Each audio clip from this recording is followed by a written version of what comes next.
ಒಂದು pot bisibelebath recipe ಸಿಂಪಲ್ಲಾಗಿ ಟೇಸ್ಟಿಯಾಗಿ ಹೇಗೆ ಮಾಡೋದು ಅಂತ ನೋಡೋಣ. ಒಂದು ಕುಕ್ಕರ್ಗೆ ಸ್ವಲ್ಪ ಎಣ್ಣೆ ಕಾದ ನಂತರ ಸಾಸಿವೆ, ಕರಿಬೇವು, ಒಣಮೆಣಸಿನಕಾಯಿ, ಕಡಲೆಬೀಜ ಹಾಕ್ಕೊಂಡು ಫ್ರೈ ಮಾಡ್ಕೊತಾ ಇದ್ದೀನಿ. ನಂತರ ಇದಕ್ಕೆ ಕಟ್ ಮಾಡಿರುವಂಥ ಈರುಳ್ಳಿ, ಸ್ವಲ್ಪ ಇಂಗು ಮತ್ತು ಒಂದು ಕಟ್ ಮಾಡಿರುವಂಥ ಟೊಮೆಟೊ ಹಾಕಿ ಚೆನ್ನಾಗಿ ಫ್ರೈ ಮಾಡ್ಕೊತಾ ಇದ್ದೀನಿ. ಮತ್ತು ಇದಕ್ಕೆ ಕಟ್ ಮಾಡಿರುವಂಥ ಕ್ಯಾರೆಟ್, ಬೀನ್ಸ್, ನೌಕಲ್, ಹಸಿ ಬಟಾಣಿ ಹಾಕಿ ಅರಿಶಿನ ಹಾಕಿ ಸ್ವಲ್ಪ ಫ್ರೈ ಮಾಡ್ಕೊತಾ ಇದ್ದೀನಿ.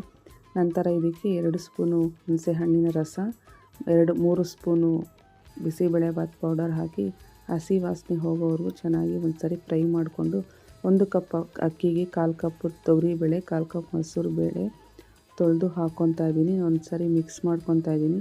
ನಂತರ ಇದಕ್ಕೆ 3ರಷ್ಟು ನೀರು ಹಾಕ್ಕೊಂಡು ರುಚಿಗೆ ತಕ್ಕಷ್ಟು ಉಪ್ಪು ಹಾಕ್ಕೊಂಡು ಲಿಡ್ ಕ್ಲೋಸ್ ಮಾಡಿ 4 ವಿಸಲ್ ಕೂಗಿಸ್ಕೊತಾ ಇದ್ದೀನಿ.